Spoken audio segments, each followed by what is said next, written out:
Kisah Tikus Dalam Karung oleh Anton Permana dari Tanhana Dharma Manggrava Institute.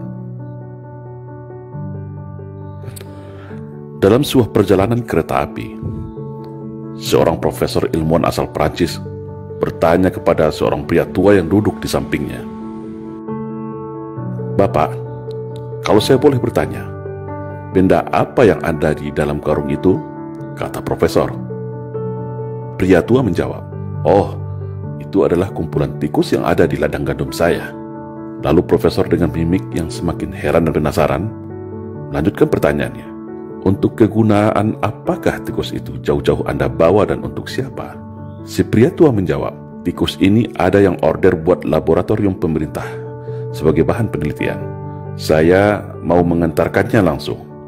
Dan ini sudah biasa saya lakukan dalam beberapa tahun ini." Sambil manggut-manggut, si profesor bertanya kembali, "Lalu, kenapa Anda selalu menendang-nendang tikus itu dan menggoyang-goyang karungnya setiap saat?" Si pria tua itu menjawab, "Oh, kalau itu adalah tradisi kami sejak dulu di ladang. Saya menendang dan menggoyang-goyang tikus itu agar tikus itu sibuk dan ribut antar sesama dia di dalam karung. Karena kalau mereka tenang-tenang saja tanpa diganggu, maka tikus itu bisa menggigit dan mengoyak karung ini dengan gigi dan kukunya yang tajam. Makanya saya goyang dan tenang terus karung ini, supaya tikus-tikus ini lupa kalau mereka sebenarnya punya senjata gigi dan cakar. Mereka punya cara bersama-sama untuk melepaskan diri dari karung ini," jawab pria itu santai. "Oh, begitu ternyata," jawab profesor ini baru paham dan mengerti sambil manggut-manggut. Nah, apa yang dapat kita ambil pelajaran dari cerita di atas kalau kita konversikan kepada kondisi bangsa kita saat ini? Cerita profesor dan bapak tua pembawa karung tikus di atas bisa dikonversikan dengan keadaan bangsa kita hari ini. Sebuah bangsa yang besar, bangsa yang plural, bangsa yang majemuk, tapi saat ini terjebak dalam jurang perpecahan yang begitu tajam dan dalam. Ibarat sebuah piramida kehidupan, mulai dari puncak piramida, tengah dan bawah terpecah belah oleh ego dan kepentingannya masing-masing. Apakah ini natural? Apakah itu alamiah terjadi? Sebagai bangsa yang memiliki sumber daya alam melimpah seperti ini, sangatlah menggiurkan bagi para taipan dan negara maju yang haus akan sumber daya alam. Dan sejarah negeri ini juga mencatat demikian. Sejak berabad-abad tahun yang lalu, bangsa lain silih berganti ingin mengeruk kekayaan negara ini. Dan cara yang paling aman untuk menjarah negeri ini adalah tentu dengan mengadu domba sesama masyarakatnya agar terpecah belah dan lemah. Para elit dibenturkan oleh kepentingan bisnis dan jabatannya. Pemerintah dibenturkan dengan rakyatnya. Sesama anak bangsa dibenturkan diadu domba dengan isu sentimen sara.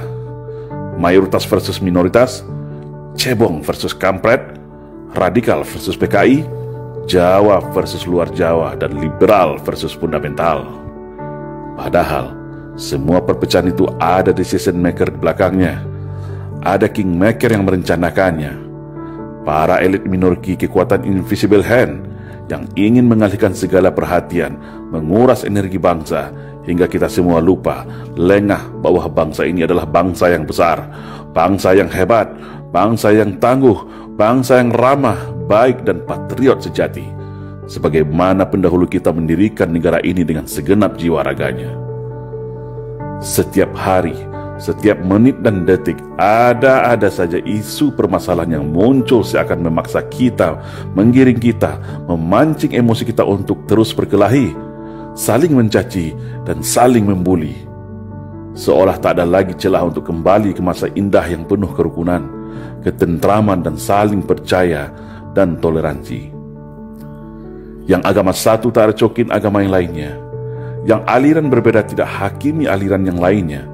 Suku lain tidak menghina suku lain. Kehormatan sara sangat kita junjung dan hormati. Tapi saat ini, isu sara seolah menjadi amunisi dan senjata untuk memecah belah anak bangsa. Akhirnya yang terjadi, sesama anak bangsa terjebak dalam jurang gelap perpecahan tiada henti, yang membuat para cukong, elit minoriti, kingmaker semua tepuk tangan dan tertawa sambil menghisap kekayaan negeri ini dengan tenang. Sudah saatnya bangsa ini sadar akan jati dirinya. Sudah saatnya kita semua paham arti dari semua perpecahan ini.